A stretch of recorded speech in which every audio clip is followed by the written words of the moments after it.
ورحمۃ اللہ تعالی وبرکاتہ۔ الحمدللہ یہ بہت سہانی اور بہت بہتر محفل ہے کہ جس میں ہم اور آپ یہاں موجود ہیں۔ محفلیں تو بہت سی ہوتی ہیں، لیکن اس محفل کا جو مقصد ہے وہ آپ لوگوں پہ سب پر ظاہر و باہر ہے۔ یہاں اس محفل کو منعقد کرنے والے جو ہمارے نوجوانوں کا گروپ جس کا نام ہے حسینی ویلفیئر سوسائٹی، جو ایک NGO ہے، بولے تو نان گورنمنٹل آرگنائزیشن۔ الحمدللہ جب ہم حسینی ویلفیئر سوسائٹی کے کارنامے دیکھتے ہیں تو دل سے دعا نکلتی ہے کہ اللہ تبارک و تعالیٰ امت میں ان جیسے نوجوان اور ان جیسے جیالے پیدا کریں۔ آپ یقین جانیں کہ جب نوجوان کسی کام کو ٹھان لیتے ہیں، خصوصاً جب نوجوان امت میں انقلاب لانے کے لیے، ریولیوشن لانے کے لیے اسٹینڈ اپ کرتے ہیں، تھوڑی سی کوشش کرتے ہیں، تو اللہ تبارک و تعالیٰ اس قوم کا نقشہ بدل دیتا ہے، اس قوم میں انقلاب لانے میں مدد فرماتا ہے۔ یہ جو حسینی ویلفیئر سوسائٹی نے ایک کام کی ابتدا کی ہے، اجتماعی شادیاں اور کمیٹیز بھی کرواتی ہیں، لیکن ان کا انداز یگانہ اور انداز جداگانہ ہے، اور وہ یہ ہے کہ یہ لوگ جس کی مدد کرتے ہیں اس کی سیلف ریسپیکٹ یعنی کہ عزت نفس کا بھی خیال رکھتے ہیں، اور وہ اس طرح کہ جن بچیوں کی یہ شادیاں کرواتے ہیں تو میں آپ کو ایک چھوٹی سی دو تین اسٹیپ میں ایک بات سمجھاؤں۔ یہ جو سوشل ورکنگ ہوتی ہے یا کسی کی مدد کرنا، تو اس میں سب سے پہلا جو اسٹیپ ہوتا ہے وہ ہوتا ہے ڈونیشن کلیکشن کرنا، اس کے بعد اس ڈونیشن کو صحیح جگہ پہنچانا، تیسری چیز عزت نفس کا خیال رکھتے ہوئے پہنچانا۔ تو سب سے پہلا اسٹیپ تو یہ ہے کہ اس دور میں جس دور میں ہر شخص کو پیسے کی طلب ہے، جائز ناجائز سے کسی کو کوئی سروکار نہیں ہے، ہر شخص اس دور میں اپنی جیب بھرنے پہ کوشاں ہے اور آمادہ ہے۔ ایسے دور میں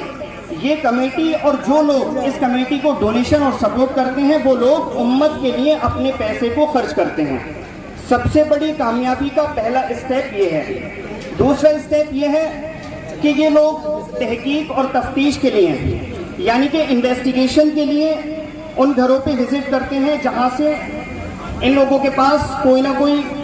پیغام آتا ہے کہ یہاں پر بچی پریشان ہے یا بچہ پریشان ہے، ان کی شادی ہونی ہے اور اسباب اور وسائل مہیا نہیں ہیں، تو یہ لوگ وہاں پر تحقیق کرنے جاتے ہیں۔ تحقیق کرنے کا مقصد یہ ہوتا ہے کہ جن لوگوں نے بھروسہ کر کے ان لوگوں کے اوپر اپنا ایک اماؤنٹ دیا، ڈونیشن دیا، تو وہ مستحقین تک پہنچ جائے،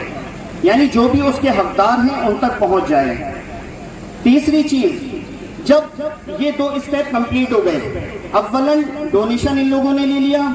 اور سیکنڈلی جب ان لوگوں نے تحقیق اور تفتیش کر لی کہ یہ جو ڈونیشن، یہ جو اماؤنٹ یا پھر اس اماؤنٹ سے خریدا گیا ساز و سامان جہاں پر جائے گا تو وہ مستحق ہونا چاہیے، یعنی کہ اس مال کے یا پیسے کے حقدار ہونے چاہیے۔ اب یہ تیسرے اسٹیپ پہ آتے ہیں کہ یہ مال ان کے حوالے کیا جائے جو اس کے مستحق ہیں۔ تو یہ ان کا انداز اتنا بہتر لگتا ہے کہ یہ لوگ جن کی مدد کرتے ہیں ان کو روبرو نہیں لاتے، ان کو یہ لوگ سوشلی آپ لوگوں کے سامنے نہیں لاتے تاکہ ان کی غربت کا، ان کی عریانیت کا، ان کی مفلسی کا تماشا بنے، بلکہ یہ لوگ ان کی سیلف ریسپیکٹ، ان کی عزت نفس کا لحاظ پاس اور خیال رکھتے ہوئے ان لوگوں تک یہ مدد فراہم کرتے ہیں۔ جب ہم لوگوں نے ان کے یہ اقدام اور ان کی یہ کوششیں دیکھی تو ہماری ٹیم نے اور ہم لوگوں نے بھی یہ چاہا کہ ان لوگوں کو سپورٹ اور انکریج کیا جائے، کیونکہ GWS یعنی کہ گریشیس ویلفیئر سوسائٹی جو بحیری کے نوجوانوں کا ایک گروپ ہے، ہمارے کافی سارے پروگرامس ہیں. ہم آکسیجن, بلڈ, ایجوکیشن یہ چیزیں پرووائڈ کرتے ہیں امت کو. اس کے علاوہ دیگر دینی خدمات اور دیگر سماجی خدمات ہماری ہیں. ایک ہماری خدمت یہ بھی ہے کہ ہمارے ایریے میں یا ہمارے ایریے کے آس پاس 100-150 کلومیٹر میں جو بھی NGOs ہیں یا جو بھی سوشل ورکر ہیں, جو بھی امت کے لیے اپنا وقت, اپنا مال اور اپنی کوششیں صرف کر رہے ہیں, ہم لوگوں کو انہیں انکریج اور موٹیویٹ کرنا چاہیے. لہٰذا یہاں ہمارے آنے کا مقصد یہی ہے کہ جو بھی ہمارے بھائی لوگ اپنے جس بھی ایریے میں سوشل ورکنگ کا کام انجام دے رہے ہیں تو ہمیں بہر صورت ان کا ساتھ دینے کی اور انہیں سپورٹ کرنے کی ضرورت ہے, اور یہ لازم و ملزم ہونا چاہیے. چاہے ہم مالی اعتبار سے ان کا ساتھ دیں, چاہے زبانی اعتبار سے ان کا ساتھ دیں, یا پھر جسمانی اعتبار سے ان کے ساتھ محنت کر کے ہم ان کا ساتھ دیں. اور میں شکارپور چودھری کے اس ایریے میں رہنے والے لوگوں سے یہ گزارش کرتا ہوں کہ آپ لوگ اگر حسینی ویلفیئر سوسائٹی کا آلریڈی ساتھ دیتے ہیں تو یہ تو بہت اچھی بات ہے, اور اگر کچھ لوگ ایسے ہیں جو ابھی تک حسینی ویلفیئر سوسائٹی کے پروگرامز میں شامل نہیں ہو پائے ہیں یا کسی بھی طریقے سے انہیں سپورٹ نہیں کر پائے ہیں, تو میری آپ سے مؤدبانہ اور مخلصانہ گزارش ہے کہ آپ لوگ ان کے ساتھ شامل ہوں, کاندھے سے کاندھا ملا کر چلیں, کیونکہ یہ کام ان کا اپنا ذاتی کام نہیں ہے. یہ کام ان کا اپنا ذاتی کام نہیں ہے, یہ امت کو فلاحیت دینے کا اور رفاعی کام ہے.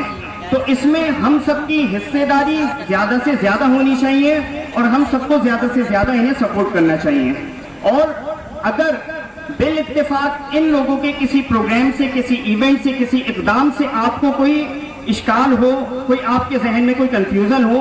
جو آپ کے یہاں پر آنے سے مانع ہو, یعنی آپ کو روکتی ہو, تو وہ آپ ان لوگوں سے ڈسکس کیجئے اور ان لوگوں کا زیادہ سے زیادہ ساتھ دیجئے. ہم لوگ تو باہر کے ہیں, کبھی آئیں گے کبھی نہیں آئیں گے, لیکن اس بستی والوں سے میری گزارش ہے کہ آپ لوگ ہر وقت ان لوگوں کا ساتھ دیں. یہ اللہ کی عطا ہے, یہ اللہ کی عطا ہے کہ یہ لوگ جو اپنا بزنس بھی کرتے ہیں اور اس کے بعد سماج میں اپنا ٹائم دیتے ہیں, زیادہ سے زیادہ لوگوں سے ملاقات کرتے ہیں تاکہ ہماری بچیاں اپنے گھروں میں پہنچ جائیں, صحیح سلامت اپنے گھروں میں پہنچ جائیں. اور لاسٹ میں 2-3 باتیں عرض کر کے میں رخصت ہونا چاہتا ہوں. ہمارے آقا حضور محمد مصطفیٰ صلی اللہ علیہ وسلم نے فرمایا کہ جنریشن کو زیادہ سے زیادہ بڑھائیے. جنریشن اپنے آپ تعداد زیادہ سے زیادہ بڑھائیے, نسل بڑھائیں. تو نسل بڑھانے میں جو مددگار ثابت ہوگا وہ نکاح ہوگا, اور نکاح تب ممکن ہوگا جب ہم ان بھائیوں جیسے ہماری نوجوان یہ بیڑا اٹھائیں گے جو بیڑا ہماری حسینی ویلفیئر سوسائٹی نے اٹھایا ہے. اور میں لاسٹ میں بہت شکریہ ادا کرتا ہوں حسینی ویلفیئر سوسائٹی کے جتنے بھی عہدیداران ہیں, جتنے بھی پوسٹ ہولڈرز ہیں. چونکہ مجھے چند ایک لوگوں کے نام معلوم ہیں تو ان کے نام یہاں ذکر کیے دیتا ہوں. سب سے پہلے میں شکریہ ادا کروں گا کلیم الدین سر کا جو اس NGO کے سنرکشک ہیں, اور اس کے بعد ہمارے عظیم بھائی ہیں, شارف بھائی ہیں, شارق بھائی ہیں, سائن بھائی ہیں. ان سب بھائیوں کا میں شکریہ ادا کرتا ہوں, اور جن بھائیوں کا مجھے نام یاد نہیں ہے ان کا بھی تہہ دل سے شکریہ ادا کرتا ہوں. اللہ پاک آپ لوگوں کو مزید جذبہ عطا فرمائے اور آپ لوگوں سے ہمیں بہت کچھ سیکھنے کی توفیق عطا فرمائے تاکہ ہم بھی ملت کا زیادہ سے زیادہ ملت کی فلاح اور بہبود کے کام کر سکیں. اور نعیم بھائی کا بھی بہت دل سے شکریہ ادا کرتا ہوں میں کہ ماشاءاللہ وہ بھی بہت محنت کرتے ہیں. ندیم خان اور یاسین بھائی کا بھی تہہ دل سے شکریہ کہ بھائی آپ لوگوں نے اس بہترین محفل میں ہمیں بلایا جہاں ہمیں بہت کچھ سیکھنے کو ملا, اور یہاں آ کر ہمیں بے تحاشا ثواب ملا. اور ایک بہت اہم بات جو میں 1 یا 2 جملے میں کہوں گا کہ آج جو ہماری بچیاں ارتداد کا شکار ہیں, کہیں نہ کہیں ایجوکیشن کے بعد, تعلیم نہ ہونے کے بعد دوسرا جو فیکٹر ہے ہماری بچیوں کے مرتد ہونے میں ان کی جو الٹریسی اور ان کا کم پڑھا لکھا ہونا, اس کے بعد جو دوسرا مین فیکٹر ہے وہ یہ ہے کہ ہماری بچیوں کی شادیاں ٹائم پر نہیں ہو پاتی ہیں. تو الحمدللہ یہ سوسائٹی نے قدم اٹھایا کہ ہم عملی اعتبار سے اس فیکٹر پہ کام کرنے کی کوشش کریں گے, اس مقصد پہ کام کرنے کی کوشش کریں گے. ورنہ زبانی خرچ تو زمانے میں آپ دیکھ ہی رہے ہیں, واٹس ایپ, فیس بک, انسٹا اور اس کے علاوہ جتنے بھی سوشل میڈیا اکاؤنٹس آپ لوگ یوز کرتے ہوں گے اس پر دیکھتے ہی ہوں گے, گلی چوراہوں پہ محلوں میں دیکھتے ہوں گے, زبانی خرچ بہت کرتے ہوئے لوگ ملتے ہیں. لیکن عملی میدان میں بہت کم لوگ اتر پاتے ہیں اور یہی سوشل ہیروز ہیں. اللہ پاک ان سب لوگوں کو سلامت رکھے. السلام علیکم ورحمۃ اللہ وبرکاتہ.